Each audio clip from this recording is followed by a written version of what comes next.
We are back. We are ready to go. Apologies for that delay, and hopefully everyone's ready to get started today. Ethan, team, you all good if I kick off? Just get going? Fantastic. Yeah. Right, let's do it. Yeah, excellent. Well, thank you very much for having me along today, folks. Today I'm going to be talking about the future of finance, the future of our industry, and thinking a little bit about how we can think about that. My goal for these sessions, folks, is that you find these to be not just engaging, but useful, right? What I would like to see from folks is that you take away some practical ideas, some things that you could be doing with your teams. So hopefully you'll find that really useful as we go through this. All right, so let's get going. Folks, for some context today, 60% of the jobs in finance today are not going to exist in 10 years' time. But here's the thing. Only 1 in 10 of those people impacted by this are even aware of this. Okay. Now, before everybody runs off towards the job centre and thinks, oh no, this is terrible. What I am going to say, folks, is that what we're saying here is not that the overall number of jobs in finance is going to decrease, but the work that we do, the roles that we do, the work that we do is going to evolve really quite significantly. And because of that, the skills that are required will be very different in the future than they are today. Now, I've been giving this presentation for a few years, to about 3 years-ish at this point. And so obviously, maybe it's not 10 years' time anymore. Maybe it's 7 years' time. If I've been giving this stat for the last 3 years, probably it's 7 years, but it's not. Gartner did a big piece of work, and they launched some stats in February earlier this year. After asking a lot of CFOs, they think this number is more like 3 years. Now, it's not going to come to all finance teams, but perhaps in some organizations I would expect in the NHS, maybe this takes a little bit longer. However, we are expecting this timeline to be in the region of 3 to 7 years, if you think about when this is coming. And today we're going to be talking about all these things. Eve, can I check? Are you okay? Can you see my slides okay? Yeah, all good. Excellent, great. All right, so very quickly, then what we're going to focus on today is we are going to talk about what is the future going to look like? What is the future of finance going to look like? Given that future, where do you want to be? What are the skills needed to get there? And what action can you take with your teams to help you make progress? And I hope you find today interesting and engaging. I'm Ollie Deacon. I spend my time talking to finance teams like you about the future and where things are going. I used to be a finance director at Microsoft until 5 years ago. I was based in the US. And then moved back to the UK and now spend my time either training finance teams on things like business partnering, commercial finance strategy, or working with them to think about the future and where finance is going to. I also do coaching as well. So what will our world look like? Let's just get into it. What will our world look like in 10 years' time or less? This first graphic that I'm going to show here, how are we allocating our time? What this is basically saying is that we're going to be spending more of our time in the future on more value-add work in our organization. So more strategic thinking, more analytical work, more influencing into our organization, more advanced organizational understanding, less time on transactional work, operational kind of work. Now, interestingly, I did this presentation about 18 months ago with Coca-Cola's finance transformation leader in Europe. And he said, Ollie, I've been showing this slide for the last 10 years, but in case you think this is out of date, I expect to be showing this for at least the next 10 years. This is an ongoing change for us. We will constantly be thinking about how do we make this change? And that's what we're going to be thinking about today. So just to level set us, before we do think right into the future, what I'm going to start with today is think a little bit about where are we today? Now, one question I usually get about this point is, Ollie, are we going to get these slides? Do I need to be furiously screenshotting this? We will be sharing all of these materials. You can do what you want with them, share them with your team, have a think about how you want to use them. So again, all of this content will be coming out, but do feel free to do that. Folks, if you want to pop questions into the chat box, I will leave 5 minutes or so at the end to come back and go through those questions. All right, so here's finance today, an org chart that many of you will be relatively familiar with. Now, you might say, Ollie, over on the right-hand side, we don't have a great deal of corporate finance or M&A here in the NHS, and that might be the case. However, the rest of the org chart is pretty familiar, I'm sure, to you. So we've got our technical teams doing all, producing the numbers, those controllership teams closing the books, getting all those numbers kind of into the systems. Our FP&A teams looking at business partnering. Now, we might say, actually, in our teams, perhaps we're not quite at some of these percentages. One thing actually, now I said earlier on at the start that we're unlikely to see overall reduction in team size. Now there is, I would say, one exception to that. If your operations finance team is currently significantly more than 10% of your overall finance function, so if it's 15, 20%, that's kind of fine too. But if this number is 50, 60% plus, then you might expect to see some level of right sizing back down a little bit before we see kind of that settle. But overall, what we're going to be seeing, folks, over the next 10 years is an evolution of how our team is shaped. And you'll see the little balls that are on here. I appreciate there's a lot of information on here, but the little black balls that are filled in there, how much technology over the next 10 years will impact each of these areas. Okay. So let's take a look at how things are going to evolve over the next 10 years. And I'm going to flip this graphic on the side, the next slide. So what I want us to think about is over the next 10 years, how will finance change? And what we're going to see is due to cloud automation predominantly, so technology, the systems, the tools that we use every day, shifting into the cloud, becoming far more automated, we are going to see a change in how our teams are shaped. So let me talk through each of these things on the left-hand side here. So first, there are technical teams, accounting, internal audit, all of those teams. Much of their work will become automated, and so we'll see that shift. Our controller teams, those closing the books, again, about half the size, perhaps half the amount of resource or effort that we spend on that today.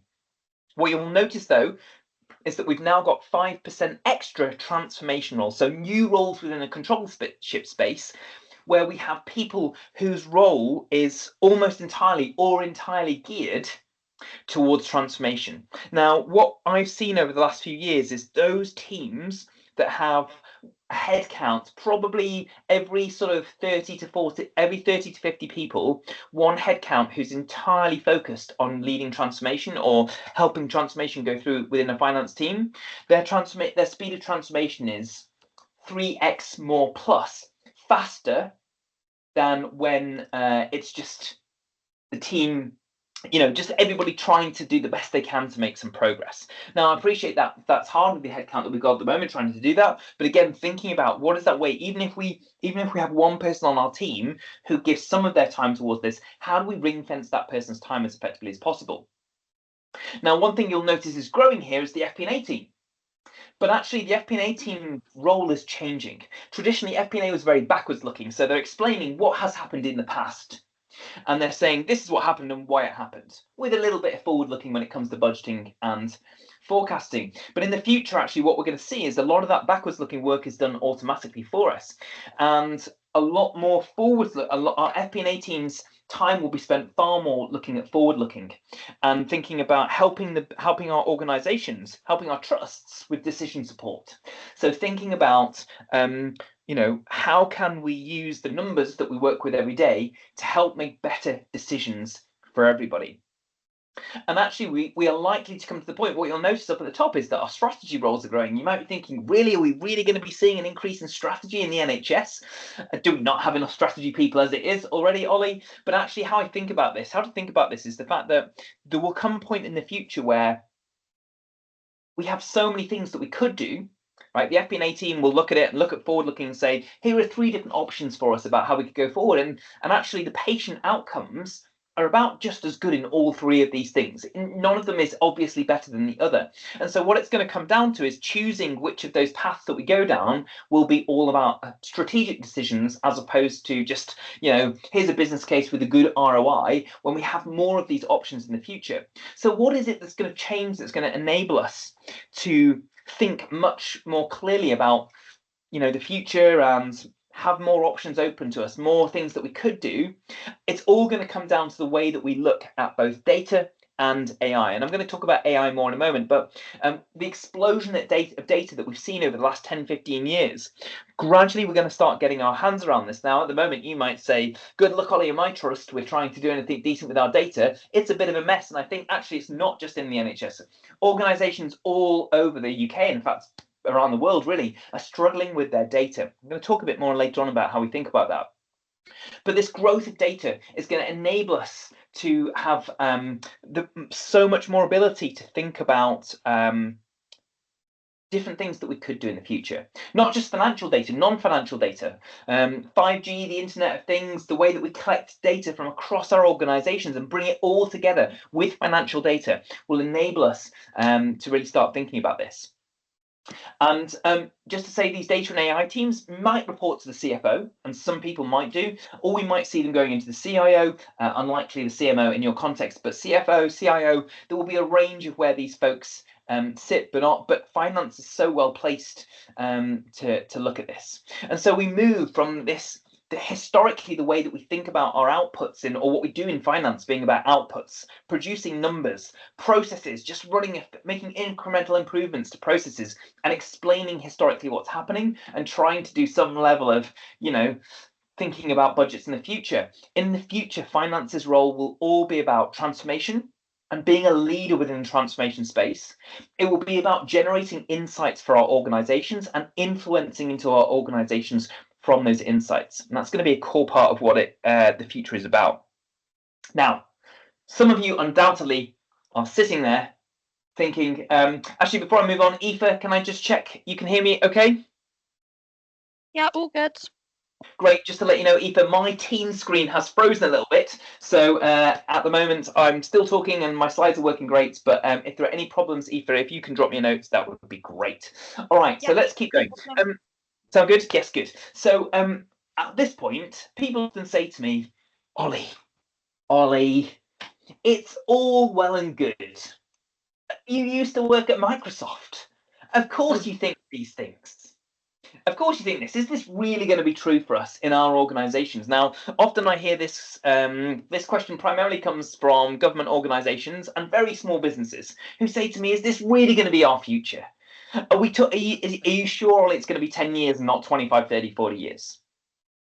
Fortunately for me, a couple of years ago, the World Economic Forum put together a really big future of jobs report. And this looked across, it wasn't a finance thing, it was across industries, all kinds of, all of work to look at how do we expect work to evolve over the next 20 years. And what I did is I took this report and I applied a finance lens to it. So the first thing is that I'm going to show you is the top 20 jobs that are likely to be in decreasing demand. This is what the World Economic Forum found. So what you can see here, my highlighting in red, so this wasn't theirs, I took their list and I highlighted in red all the finance roles. So you'll see data entry, accounting, auditors, right, admin managers, record keeping, finance analysts even, folks, in decreasing demand.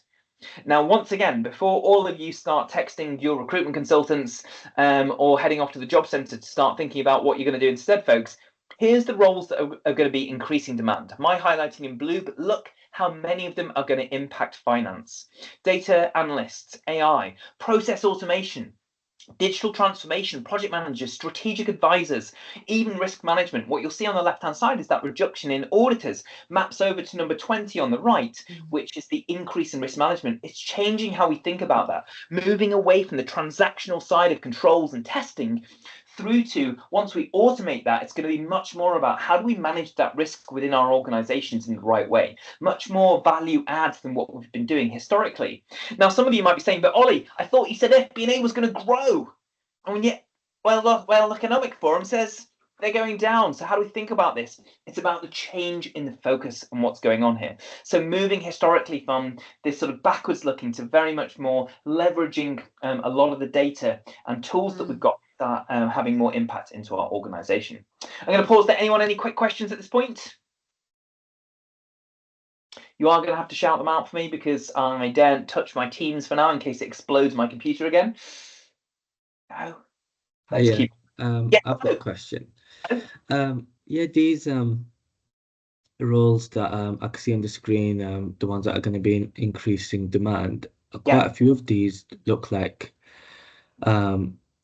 a lot of skills needed in IT, like data analyst, AI, machine learning. Do you think finance staff will have to start, increasing knowledge in stuff like coding or, Yep. IT related? It is a fantastic question, and one I'm going to answer very thoroughly with 2 slides later on. I'm really happy that's immediately where your brain's going, because that is the question that I'm going to answer later on. Are you all right if I hold off answering that for 10 minutes and come back and give you a good thorough answer on that one? Yeah, that's fine. Thank you. Excellent. Thank you for asking the question. I really appreciate that. Any other questions at this point? I will leave some time at the end, folks, but I think that was the same question already asked. So are you going to answer that already? So great. Yeah, I will keep going, and I will come back and answer those. So if they're along those lines of help, what are we going to do about this? I'm going to come back and have a go at answering that soon. Let me talk though next about drivers of change in terms of our tools and processes. I want to talk about 4 key areas of tools that we're going to see changing. I will say, folks, this is the second time that I've run this session, and so I am going to try and answer a couple of questions as we go through that we had in our last session as well. So the first thing that we're going to be seeing is a massive shift in the ERP systems. Before anyone's worried that I'm going to spend the next half an hour talking about ERP systems, I'm not. I'm going to make this as short as possible. ERP systems, for anyone who doesn't know this term, is the foundational finance systems, the systems that underpin all the finance and much of the rest of our trusts as well. And what we're going to see, folks, is those systems all shifting into the cloud. Now, why does that matter? Systems, traditionally, our finance systems sit on some massive server, some physical computer in our building somewhere. And in the future, what we're going to see is our systems moving into the cloud. And that means that we have far more scalability. We have the ability to, it will be much better cost. It will be much faster innovation. It will have much better scalability. Now, I will say, before we get questions around, is it safe to have all that stuff up in the cloud? There is a type of cloud solution that still lives on your premises. You hold the servers, but you get all the impact of cloud. So it's a sort of, we call it hybrid. So all the benefits of cloud, but sitting on servers within your hospitals or wherever else we keep them. Some sort of version of that. We don't need to worry too much about that. Most of us aren't going to have to concern ourselves about that. The key here, though, is that this new technology is going to enable some amazing things. Now, the big question that I got last time is, Ollie, but every single one of us, there are 240 odd trusts. I can't remember. I don't know exactly how many, but all these hundreds of trusts, and we each have a different set of systems and processes. So what does that mean for us? One of the things that we're going to start to do, one of the things that cloud will enable is standardization. Okay, and I'm going to talk a bit more about that with AI in a moment as well. But cloud, one of the great things about cloud was that it will start to allow standardization. And what we'll start to see is a bubbling up of the best way, the best standardized way to do things. And more of our systems and tools will become standardized. I will come back and talk about that later on. So that's ERP systems. The next is data and analytics. We are seeing an explosion of data, the ability to collect data from all over our context. So both things that happen digitally, but also physically in the world. And so with all of this data, we're starting to make far better decisions. So what's going to enable us to do that? Machine learning and AI. I'm going to talk about AI separately, but the forerunner of AI is machine learning. Does anyone feel confident in quickly coming off mute and giving us a quick 30-second definition of what machine learning is when it comes to finance? Or 20-second even? No? Let me help define for you what machine learning is within our context. Imagine that you are doing a forecasting model and you're looking into the future at a number of different variables. So patient numbers and number of staff within our context and some costs. And you've got, let's say, 4, 5, 6, 7 drivers that you're trying to correlate out into the future. Now, humans, in reality, in Excel, can only work with a maximum number of about 7 variables at any time. If you're trying to do more than that, it just becomes a mess, completely unreliable. All good CFOs will tell you that. Now, machine learning does the same thing. What machine learning does is it takes lots of different variables, lots of different things that you measure, and it looks for patterns between them. But it's not limited in the way that our brains are. Machine learning is only limited by the amount of computing power that you can apply to it. So you can look at hundreds or thousands of variables and see which ones correlate against each other. Why is that interesting? Because if you are pretty certain about a particular variable and you find a bunch of correlations with other variables, you can start to predict those with more certainty into the future in ways that you wouldn't have even thought of in the past. And we find this very powerful. These patterns really the foundation of what AI is. So when we think about AI, and very specifically the AI that we've seen over the last kind of 2 years starting to come up everywhere of interacting with AI, ChatGPT, all those kind of things, is they're just all AI does is it looks for patterns in things, and then it starts to make, be able to put new things together based on those patterns.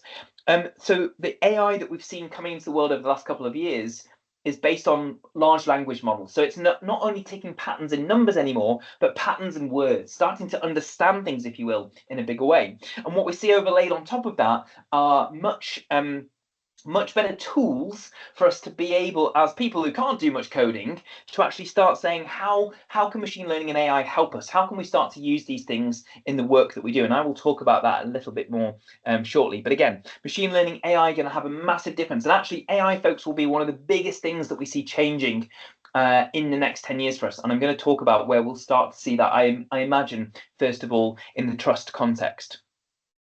The final one, folks, is transformation. And this is less of a tool, more about our processes. We are going to see a massive amount of transformation in the next 10 years, automating our processes. And once again, I will talk about how that works. Our skills in transformation are going to be really critical. So our organization's ability to transform and everybody to be engaged, excited, motivated, and bought into this change and being taking part in that. And I will talk about that later on. So these are our core things that are going to change. So ERP systems, data, machine learning, AI, and transformation. So let me get into that in a little bit more depth and talk about how else we're going to see this. So what is the path to get there? From wherever we are now, how are we going to get there? Well, first, let's think about people. So as leaders, if you are a leader within your context, the thing really, a takeaway here is to be thinking about what is the context? What is our future that we want to get to? Given anything that I talk about today, or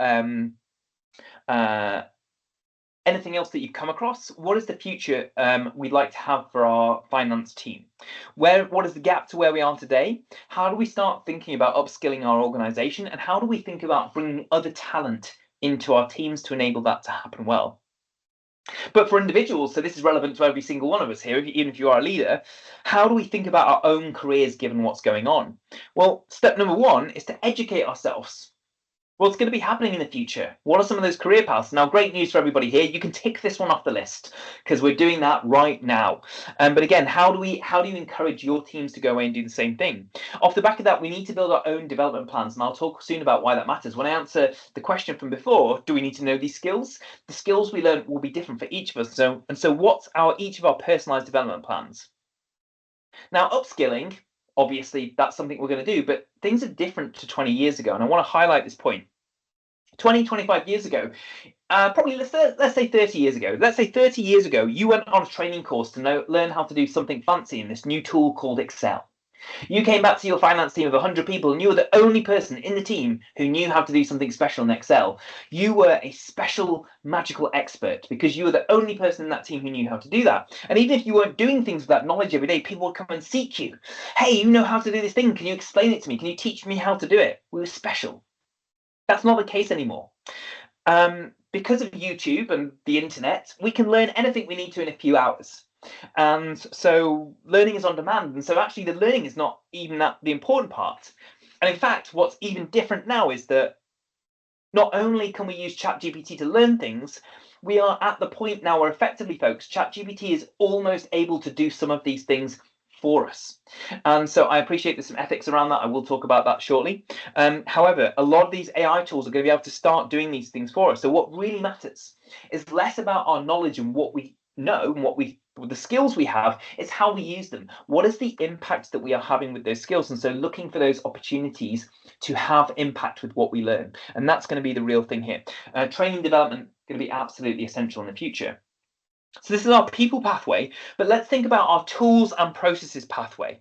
So here's the problem. I mentioned before that our data is junk. Data is junk. Now, I unfortunately will not be able to see who puts their hands up for this, but folks, can I get you to give a quick wave of your hands? Maybe I'll get Aoife to give me a count if she can. Can you put your hand up, use the raise hand button if you are excited by the concept of cleaning data? If you think, Ollie, I would love to come to work every day and spend a good 5-6 hours a day cleaning data or being involved in the cleansing of data. Who's excited by that? Aoife, can you give me a count? So we have 20 raised at the moment, 22. About 20. Okay, so that's pretty more good. now. A few more than that, so that's wonderful to hear, folks. So that's probably around about 10% of us. Now, anecdotally, that is far higher than the average. So usually when I get this, if I talk to a room of 200 people and I ask people to put their hands in the air, folks, I usually get about 6 or 7 people putting their hands up. So my average is about 2 to 4%. So the fact that we got almost 10%, we got over 10% today, that is wonderful, and I love to hear that. However, 10% is still a very small number, right? And actually, if it came down to it, I wonder how many of us really would love that. Sorting out any overs on whole time equivalents. Oh, can I get folks, if you are off mute at the moment, can I make sure you're on mute? We're hearing somebody having a little chat in the background there.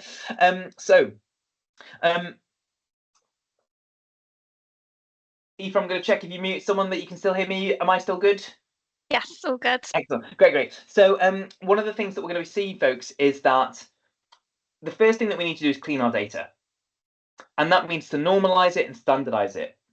Now, for most of us, we think this is the worst job. We don't have the skills to do this. It's going to be an enormous task. It's incredibly difficult to fix the data that we have, plus fix future data by resolving whatever's at source. Folks, this is one of the first wide-scale impacts I think we'll see in the NHS context from AI.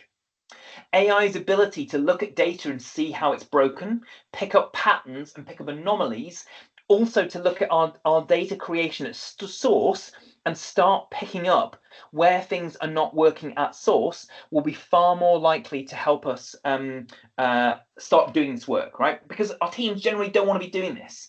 And so we're going to be able to use AI to start working over the next few years in cleaning and improving the quality of our data. The next thing is processes.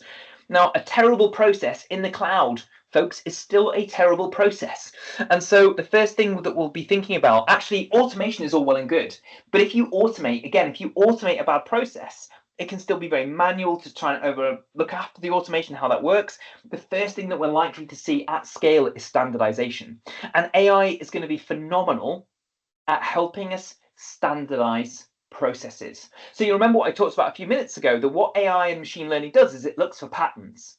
So if we allow AI to look at all of our processes and say, what are the patterns in our processes? Which processes work best? And if it looks across 100 trusts and it says these 5 trusts do things in a very similar way and tend to be about 20 percentage points more efficient and effective than everyone else. And so actually it's probably best that everybody tries to do things as close as that to possible. We will see standardized best practices bubbling up from the data and our processes and the way that we do things. Again, tools, technology available that will help us to do this.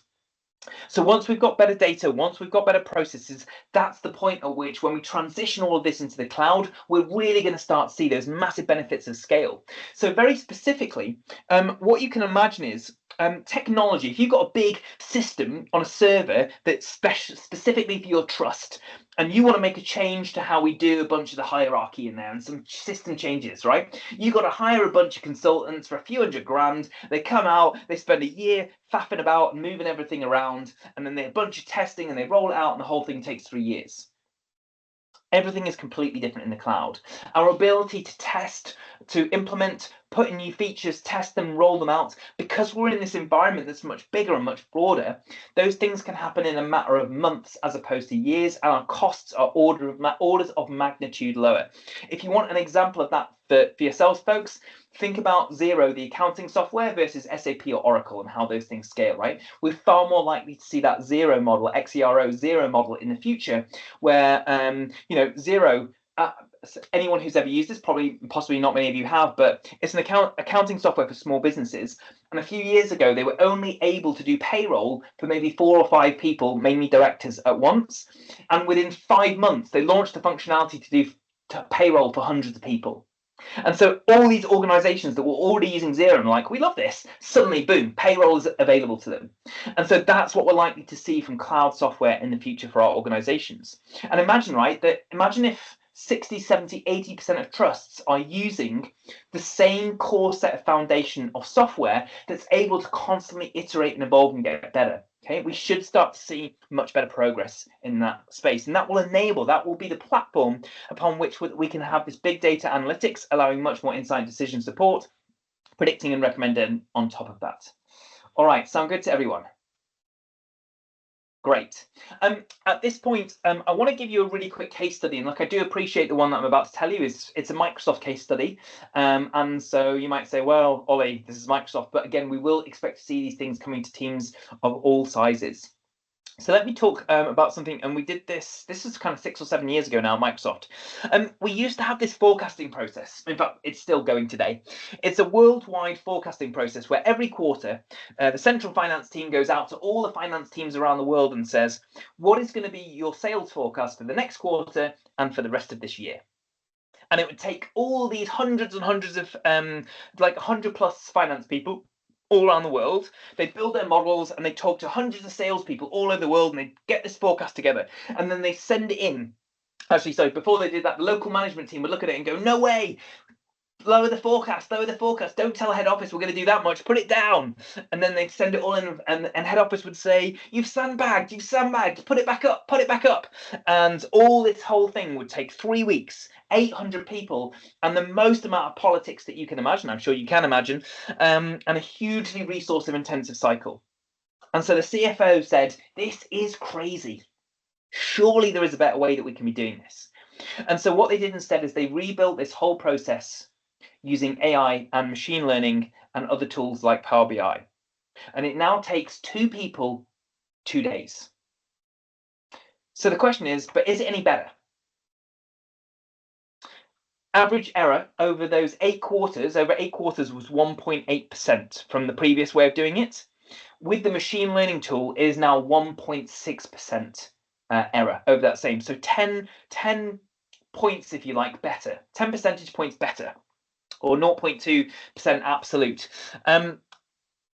Now, the question that you'd immediately think is, okay, so did Microsoft fire 100 finance people? No. All of those finance people are now doing way more value add work. And all those salespeople are spending less time being bothered by finance and more time with finance helping them do stuff and useful things. And so you'd say, well, hang on, like, surely finance and the local teams are just like, how does the machine learning know all these things that go wrong? So actually what happens now is the central team sends out the numbers to each of the teams around the world and says, this is what the model says it's going to be and why. And the teams say, that's fine, and we understand that now. However, you couldn't have known these exceptions. This contract that we thought we were going to sign on Friday in this quarter is rolling to next Tuesday for one reason.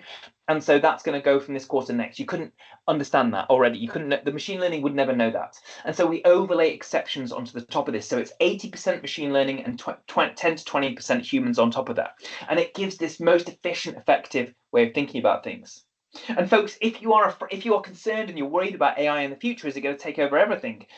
The model that I think we're very likely to see is that in general, machines and AI are going to do 80% of the heavy lifting of transactional, like moving stuff around, and people will do a lot of the exceptions thinking. So all of those edge cases and all the kind of creativity and all those things that the machine learning just can't see for various reasons.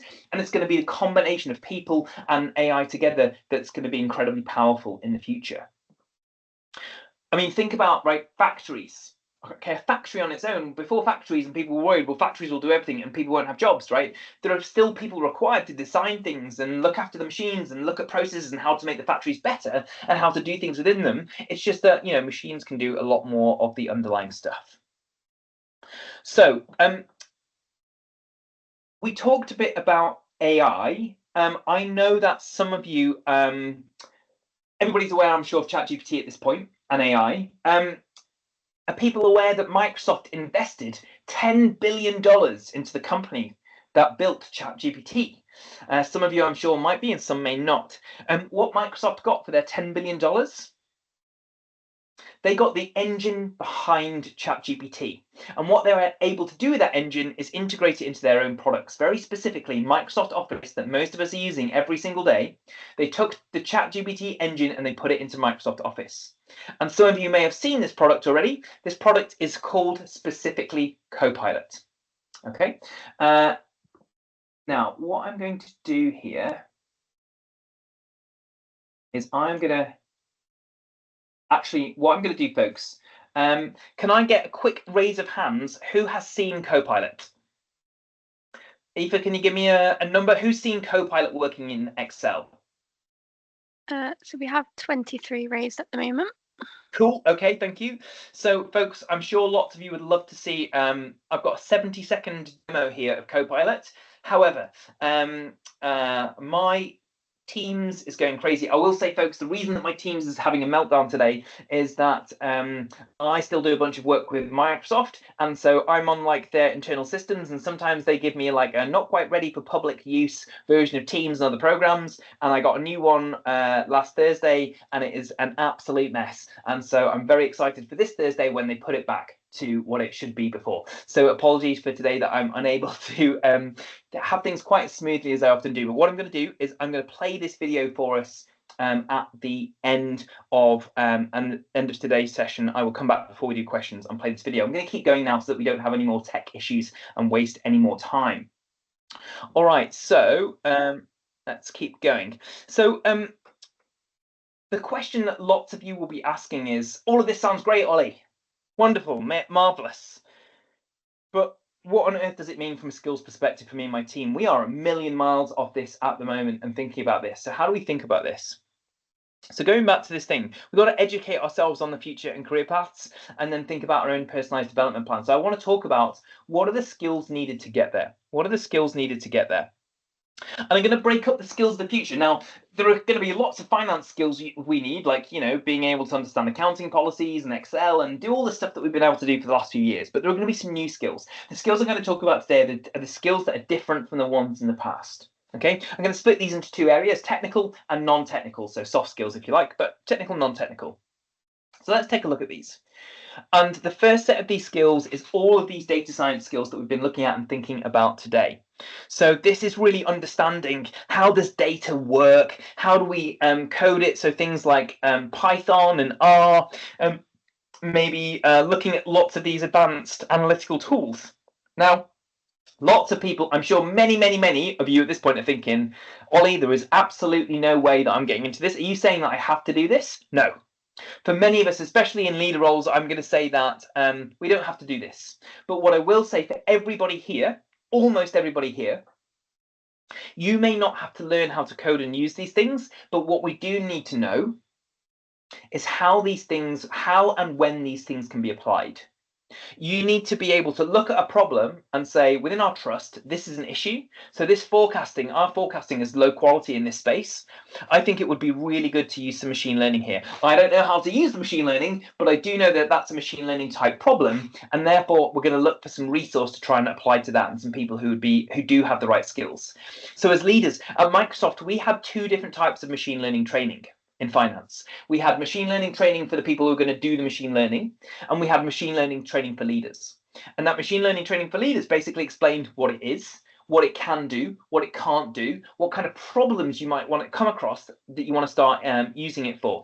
We told leaders, these are the kind of people that have these skills. This is how you can draw down on the center of excellence. Okay, this is what to do if you see this problem and you want to draw down some of that expertise. Okay, so thinking about organizing all of that, making it straightforward for leaders to understand and think about how we're going to use it. So if you're a leader here and you're thinking, there's no way, Ollie, I'm 20 plus years into my career, no way am I going back and starting on this stuff again, and that's fine.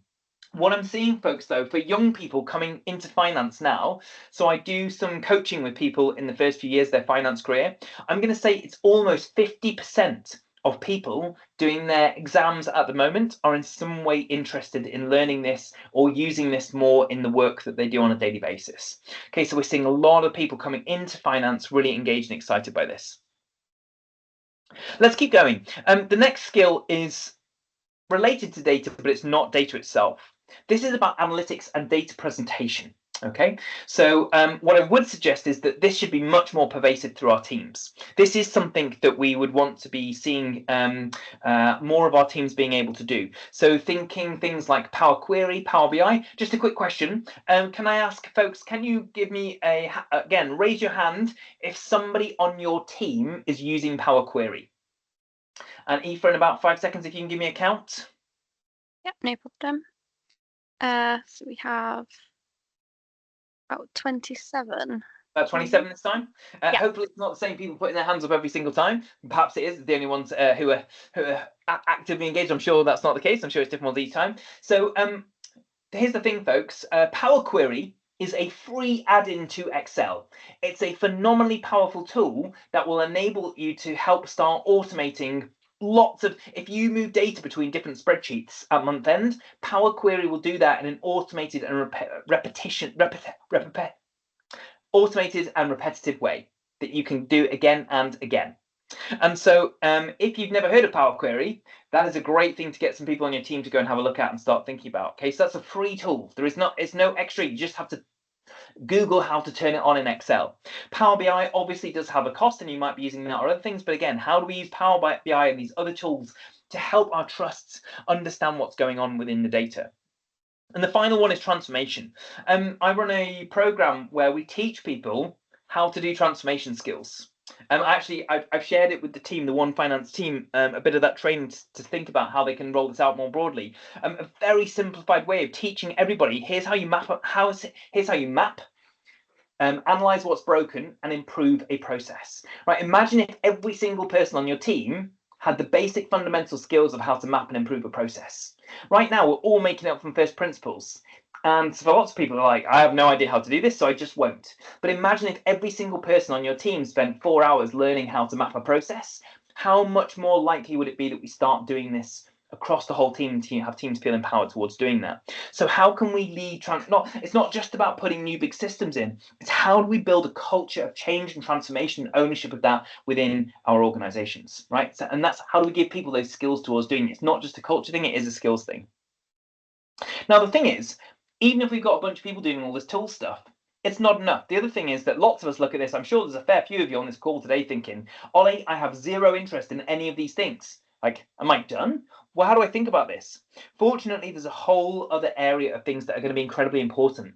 Going back to what I talked about earlier on in that slide where we looked at how roles are going to change, finance business partnering will be phenomenally important in the future. Every single one of us in our teams will need to think about ourselves as finance business partners in the future. Okay, all the way down from the most junior people up to the CFO. And so those skills of being able to influence, communicate, network, build relationships, all of these things are going to be essential. Our ability to build relationships with people and influence them, because the trust is not going to be influenced on us by our great ideas, right? We can't force people to do this rather than that because it's not our stuff, it's their stuff. And so we have to have these skills being a great business partner to take all the output of those tools and convince the business. Next up, we've got leadership and management. A quick question for folks. I'd like you to think about how many hours did it take you to learn to become an accountant? 3,000? 5,000? Definitely measured in the thousands, right? Folks, how many hours did you train to become a manager?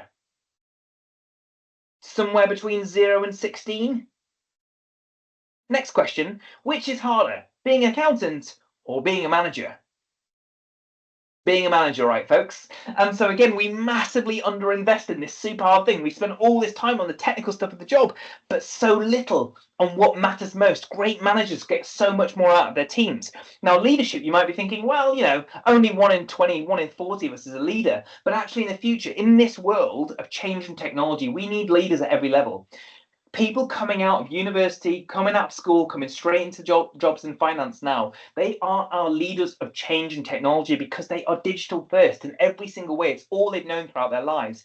And they have come to this point where they're ready and able to bring this change to us. Okay, so we need to encourage leaders at all levels. Finally, personal effectiveness.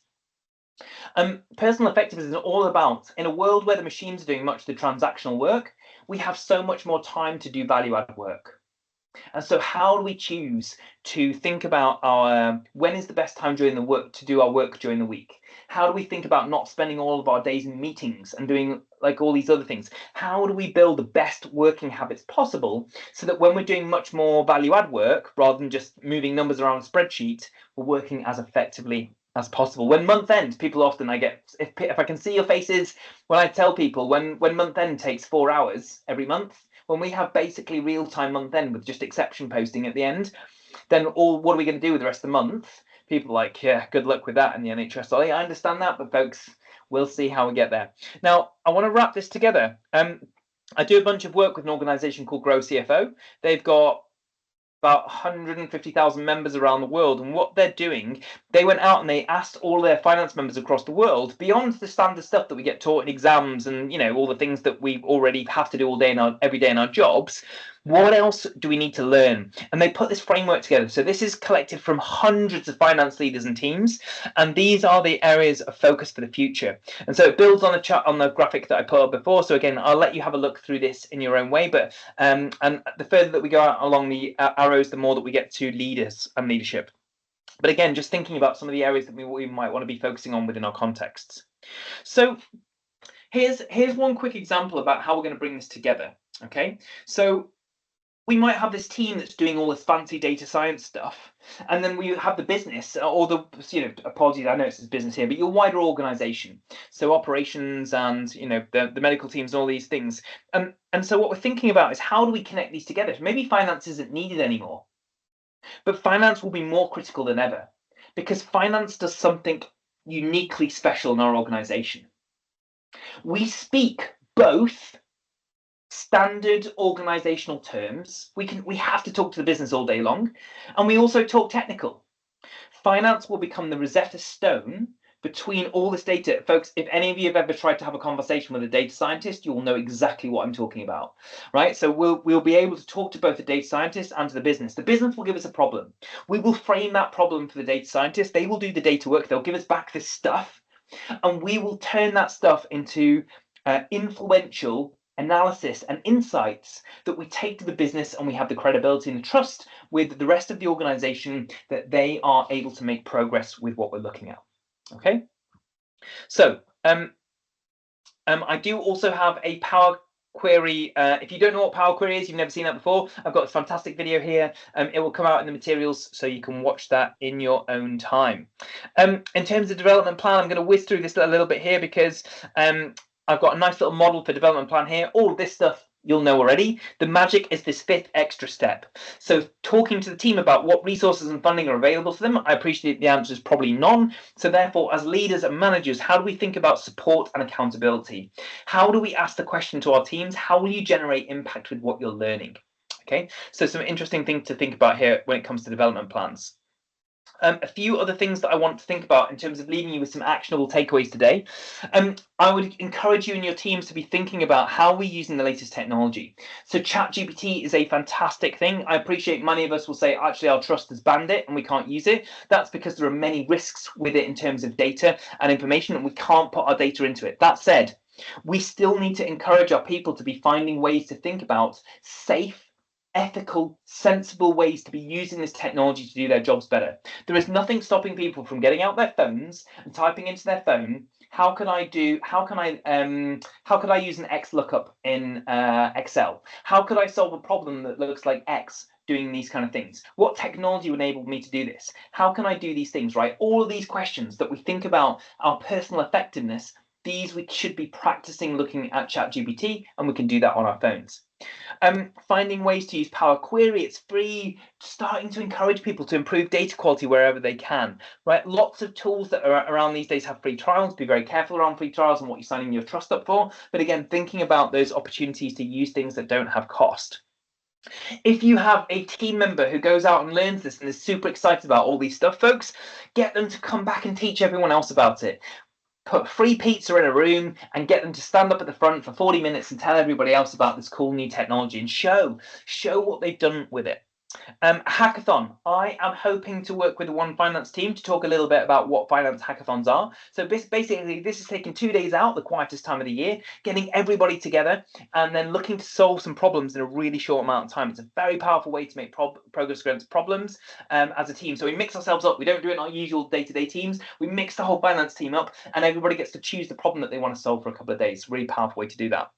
Also, LinkedIn is a great place to go and look at what are the latest skills that people are looking for and help people start thinking about putting those skills. I'm not suggesting they go find new jobs, but looking for the skills that people are asking for. The goal here, folks, all of this, how do we think about the transferable skills that enable business impact in the future?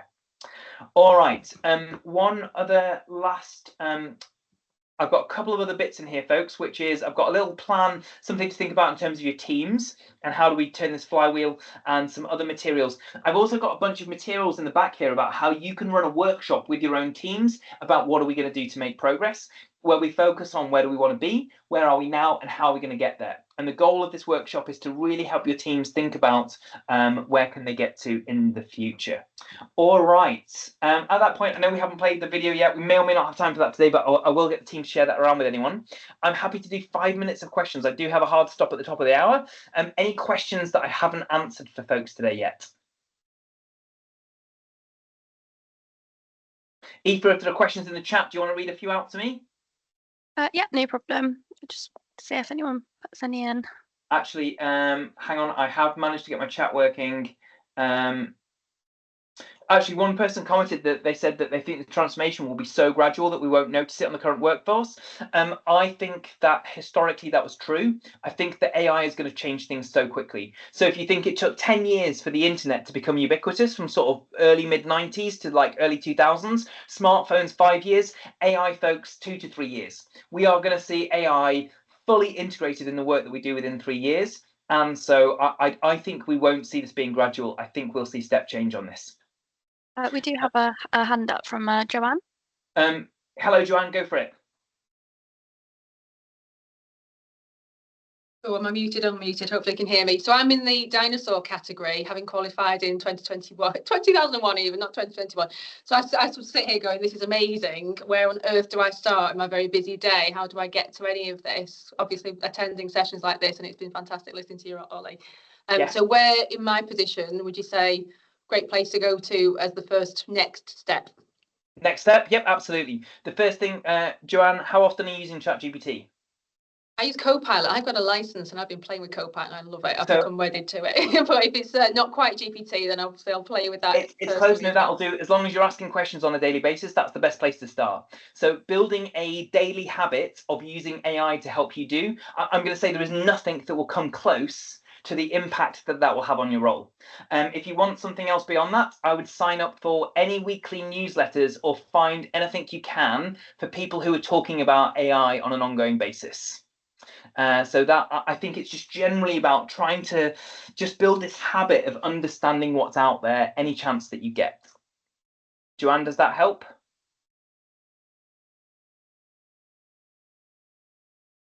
Okay, great. I'm going to assume yes. All right. Any immediate wins for cleaning Excel and data? I would try putting it through CoPilot and see what CoPilot does for you if you've got a CoPilot license. And also, then I wouldn't put your data into ChatGPT, but I would describe the kind of problems that you're seeing in ChatGPT and ask it for what you can do. So it's so much better. ChatGPT, you can put all of your context into it, and it will very likely give you that. CoPilot as well. If you go to the CoPilot website and put it into the CoPilot website, where you kind of type in, it's like a Google search, but it's that. Hopefully you'll have that. Can we start using the conversation tool? Yep. Hopefully, Laura, you can start doing that. Yeah, I mean, folks, in general, what I would suggest is that keep an eye out, right? What I see is that the One Finance team are doing a really good job at a lot of this. I'm going to work with them over the next few months to give them ideas and thoughts and things that you can all be doing in a really kind of bite-sized, consumable way. So again, just trying to pull on that center of excellence as much as possible and things. Somebody asked, how do I see blockchain within the future of finance? Yeah, I mean, blockchain, folks, is going to be a while before we release it. I think AI is going to massively overtake blockchain in terms of how we see things and what's next and big and exciting in the world. So I do think blockchain further down the line is going to do some really interesting stuff. But I think in the short to medium term, AI is where it's at.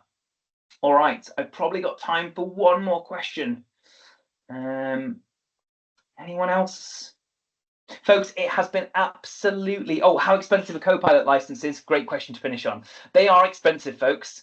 Your normal Microsoft Office license is somewhere between £15 and £20 per user per month, and CoPilot will run you somewhere between £20 and £30 per month, depending on what the NHS has managed to negotiate as a discount. So it is expensive. It is over double the price of your current Microsoft Office license. But think about this, the ROI on it. How much time do you need to save every month for a positive ROI? Usually it's about 1 to 3 hours I see for people. So again, just thinking about how we do that. I wouldn't suggest that you go grab CoPilot for everyone first. Give it to a few people who are going to start understanding how it works. CoPilot, by the way, folks, is not the finished product yet. It will be at least 2 years, I think, before we really see CoPilot being amazing. Microsoft are being very careful with how they're rolling it out. All right. I think that's going to be me. I think I've got to jump, folks. It's been absolutely lovely working with you today. I hope you've enjoyed it. You will catch all the materials, and maybe I will come back and talk about this in a bit more depth at some point in the future. But if not, enjoy the rest of your week. Bye for now. Thanks, Ollie. Oh,